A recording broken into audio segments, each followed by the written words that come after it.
Hello, hello, hello, and welcome to this edition of A Quick Pint. Now, Britain is currently obsessed with the case of the TV presenter and actor Phillip Schofield. For people who are not familiar with this, who are not from Britain, Phillip Schofield is very much considered to be a national treasure, or was considered to be a national treasure, the nation's loveliest person, this lovely, kind, empathetic man who is in your living room or on your TV all the time, trying to help people with their problems on a program called This Morning, which he has hosted for a very long time. And before that, actually, I mean, when I was a child, I remember in the mid '80s, Phillip Schofield first came to my attention because he was the children's TV presenter, and he did the TV programs from the broom cupboard, and he'd do all the sort of the stuff between the programs and tell you what program was coming next. And he was with Gordon the Gopher, his sidekick, and then he moved on to Going Live, which was on Saturday mornings, which I always used to watch. He was a big part of my childhood, and he came across as just this lovely, kind, empathetic, wonderful man, and he has done the same subsequently for the nation as he has moved away from children's broadcasting and into adult broadcasting, and particularly this thing called This Morning, which is incredibly successful and widely watched by retired people and so forth. Was the father of the nation in terms of TV, the golden boy, the smiling, lovely, wonderful person. And Britain is in shock because it turns out that's not what he's like at all. And all kinds of stuff has emerged from behind the scenes that actually he's an extremely nasty, unpleasant, manipulative person. And there are serious questions over his ethics. And it turns out that he had been having an affair. When he was in his early 50s with someone who was 18, who he had first met when that boy was 15, and who he had catapulted into work in TV, and then he had dumped him, and it had broken this young boy's heart. And it turns out that basically Phillip Schofield is just a horrible person. And I think we are shocked by this. But what I want to look at is in the same way that America was shocked by what emerged about Bill Cosby. But we shouldn't be shocked by this, because this is exactly what you would expect to happen. These are the kinds of people who will be good at being actors and being TV presenters. These are the kinds of people who will become considered to be the national treasures. It is people exactly with this kind of dark triad psychology. But we are shocked by it again and again and again. Britain couldn't believe it in 2011 when Sir Jimmy Savile died. He was again he was knighted. He was considered to be this wonderful person, this charity campaigner, this TV presenter. He was in everybody's lives on TV all the time from the 60s until not long before his death. A national treasure, and it turned out that he was a paedophile and he was a rapist, a serial rapist, and an extremely unpleasant man. Much the same way with Rolf Harris. He was famous in the UK from the 50s onwards, mega famous, national treasure, everybody loved him. Turned out that he was a rapist and a paedophile. And what we have at the very least with Phillip Schofield is that he's an extremely nasty person, and we're shocked by it. We're shocked by it because we feel that we've been gulled, we feel that we've been manipulated, we feel that we've been fooled. But it'll happen again and again and again until we understand that this is the nature of people that are successful in the entertainment industry. And this was demonstrated in 2018. Very interesting paper by Adrian Furnham called The Personality Disorder Profiles of Professional Actors. And what this paper did was it compared 214 professional actors to an American sample, and it found the following. First of all, people that are professional actors, stroke entertainers, are very high in narcissism. What is narcissism? Narcissism, grandiose narcissism, is that you have incredibly strong self-belief. You think that you are special. You think that you are wonderful. You think you should only be around other special people. You are incredibly entitled. You are incredibly pompous. You have this incredibly high self-esteem and sense of self-worth. You basically think you are absolutely great. Now, how does this help you in the world of acting and entertainment? Well, clearly you are constantly auditioning for roles. There are lots and lots of people auditioning for those roles, and you will constantly get knockbacks, and you need to have this massive sense of self-esteem to be able to cope with that, to be able to cope with constant knockbacks and still believe that you are superb. Secondly, it's an incredibly high-stakes game being an actor or being an entertainer. It only takes one bad review for it to basically ruin your career. So you have to think of the self-confidence you need to have to be able to put yourself at risk like that, and succeed. But yet people that go into the entertainment industry, that is exactly what they do.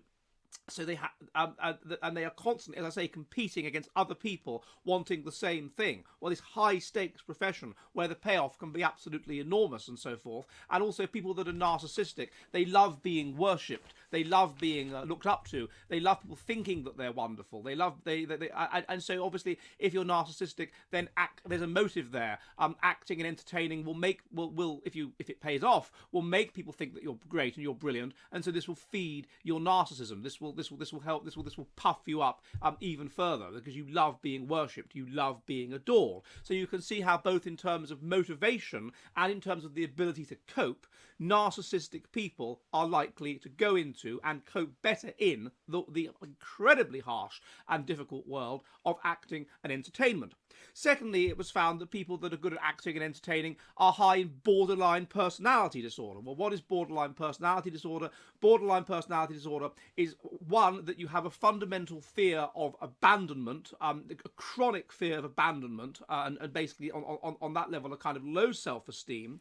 And one way that you will deal with this is via narcissism. So you will deal with your crippling sense of fear of abandonment by telling yourself that you are wonderful and you are great and you are better than other people, and therefore you will strive for evidence that you are better than other people in terms of socioeconomic success or whatever it happens to be. That's the first part of it, and the second. This means that you consequently an unclear sense of self. You're so chronically scared of abandonment and so forth that you don't really quite know who you are. You just have this constant sense of fear and of not being worth anything and of just destructiveness, and so you will therefore kind of experiment with different selves. You don't really develop a clear sense of who you are in the world, because there's this swirling fear of abandonment, and so you and just fear of everything going wrong, and so you'll cope with that by finding a sense of certainty in a specific and strong sense of identity. But this will always be uncertain. That always the chronic things will come back, and then the identity will collapse, and then you will develop a new identity. So you have no clear sense of identity. So what you're basically doing all the time is acting. You're constantly taking on different roles, taking on different identities to a very extreme degree, and passing those off in a convincing fashion. So you can see how a person that has borderline personality disorder is, in a sense, a natural actor. Related to this in borderline personality disorder is very strong emotional dysregulation. People that have borderline personality disorder feel extremes of emotion, extreme negative emotion, but also extreme highs when things go right. They have total emotional dysregulation. Now, this is very good if you're an actor, because what you have to do if you're an actor or presenter is you have to be able to present basically a false self. You have to be able to persuade people of the veracity of something that is not true, come across as happy, come across as sad, come across as extremely happy, come across as extremely sad, and people that have borderline personality disorder are simply better able to do this. So you can see how people that would have BPD will be better able to cope in the world of acting and in the world of presenting. The next thing was that they're very high in obsessive compulsive disorder. This is that, well, you are obsessed with order and structure and wanting everything to go a certain way, but it also means that you are a perfectionist. Now, this is very important in acting because it's so competitive. So you've got to be the best. It's not good enough to just come across as sad or come across as happy. You've got to be a persuasive actor or presenter. You've got to be able to very subtly highlight certain emotions, work out what are the facial expressions that convey that very subtle emotion or the cadences of the voice, and do so. So obviously, if you're obsessive and you're a perfectionist, you'll be better able to do so. The next is histrionic disorder. This is that basically you love being the centre of attention. You love being the centre of attention, and you're very emotionally flamboyant and all this sort of thing. And again, that's going to help you in the world of entertainment and all this, and it's going to act as a motivator. If you love being the centre of attention, you're going to want to do this more. And finally, the other thing that was found to be associated with it was simply antisocial personality disorder, i.e. just psychopathy. That you're a selfish, nasty person that's out for your own interests. And that makes sense. And studies have found this again and again and again, that among the very successful, among the extremely successful, psychopathy is, or at least subclinical psychopathy, is elevated. Because if you have very high intelligence and you add to that subclinical psychopathy, then you're going to be able to cope in an extremely competitive world, and you're going to have the drive and you're going to have the killer instinct and so forth to displace others and promote yourself over them. And in the extraordinarily competitive world of acting and presenting and TV and whatever, that is exactly what you are going to need, because it's so high stakes, it's so competitive. You have to be the best. You have to ultimately, although you have to be able to come across like you can make alliances and be kind and whatever, you have to come across as kind, you have to have that killer instinct. You'll get to the top by ultimately being ruthless. And this is what's been said about Phillip Schofield, that he is behind the scenes ruthless, a very nasty person.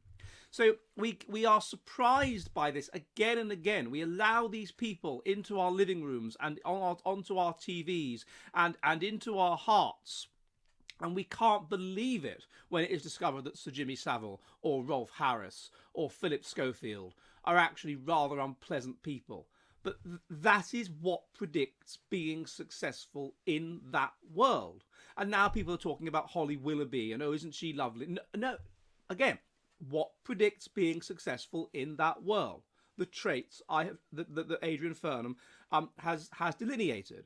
So basically, anybody who is extremely successful as a major actor or a major TV personality, even though they will come across as this wonderful, amazing, kind, empathetic, listening kind of person who is a national treasure, ultimately you should never be surprised that it's all a front, it's all a lie. The national treasures that get into that pull your heartstrings when you're a child or whatever are very likely to be dark triad people, psychopaths, narcissists, borderline personality disorder, obsessive compulsive, histrionics, dark triad people. And that, unsurprisingly, is the nature of Phillip Schofield. And now there's other things about Phillip Schofield which cross over with this, which are too interesting to be able to be discussed here. And I will be looking at those on a separate video on my Substack, so please come over there and we'll talk about that there. Tally-ho.